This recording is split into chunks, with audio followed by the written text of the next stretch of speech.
സുധാകരേട്ടൻ ആദ്യം പത്രസമ്മേളനം നടത്താൻ പോയപ്പോൾ ഞാൻ പറയും പറ്റില്ല, നമുക്ക് ഒരുമിച്ച് നടത്തണം, നമ്മൾ ഒരുമിച്ചിരിക്കണമെന്ന് പറഞ്ഞു. KPCC പ്രസിഡന്റും പ്രതിപക്ഷ നേതാവും കൂടി ഒരുമിച്ച് പത്രസമ്മേളനം നടത്താൻ പോയാൽ ആദ്യം പറയേണ്ട ആൾ KPCC പ്രസിഡന്റാണ്, ഒരു സംശയമില്ല.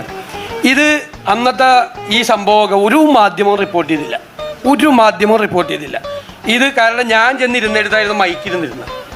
അപ്പോൾ ഞാൻ തുടങ്ങാമെന്ന് പറഞ്ഞപ്പോൾ ഞാൻ ഈ മൈക്ക് അപ്പുറത്തേക്ക് നീക്കി വെച്ചു, അപ്പം ഞാൻ ഭയങ്കര ടെൻഷനിലാണ്. എനിക്ക് സംസാരിക്കാനുള്ള ഇലക്ഷൻ്റെ ഡീറ്റെയിൽസ് കിട്ടിയിട്ടില്ല. അദ്ദേഹം ജനറലായിട്ടുള്ള കാര്യം പറയില്ല, ഇലക്ഷൻ അവിടെ നടത്തിയത് ഞാനാണ്.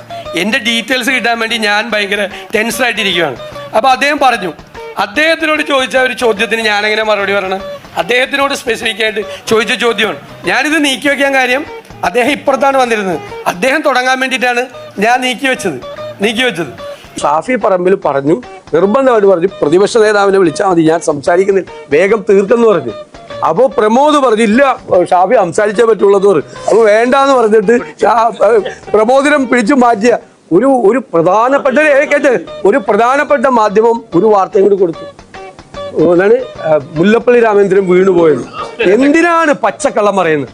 നിങ്ങളുടെ ക്രെഡിബിലിറ്റി പോകും.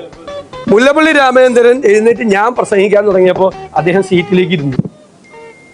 ഞാൻ വെല്ലുവിളിക്കുന്നു, ഒരു പ്രധാനപ്പെട്ട മാധ്യമം മുല്ലപ്പള്ളി രാമചന്ദ്രൻ വീണു എന്ന് പറഞ്ഞൊരു വാർത്ത കൊടുത്തു.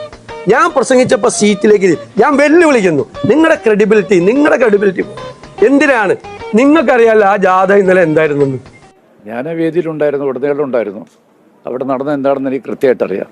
പക്ഷേ അത്തരമൊരു സ്റ്റേജിൽ വെച്ചിട്ട് അത്തരമൊരു ഉന്തും തള്ളും ഉണ്ടാകാൻ പാടില്ലായിരുന്നു.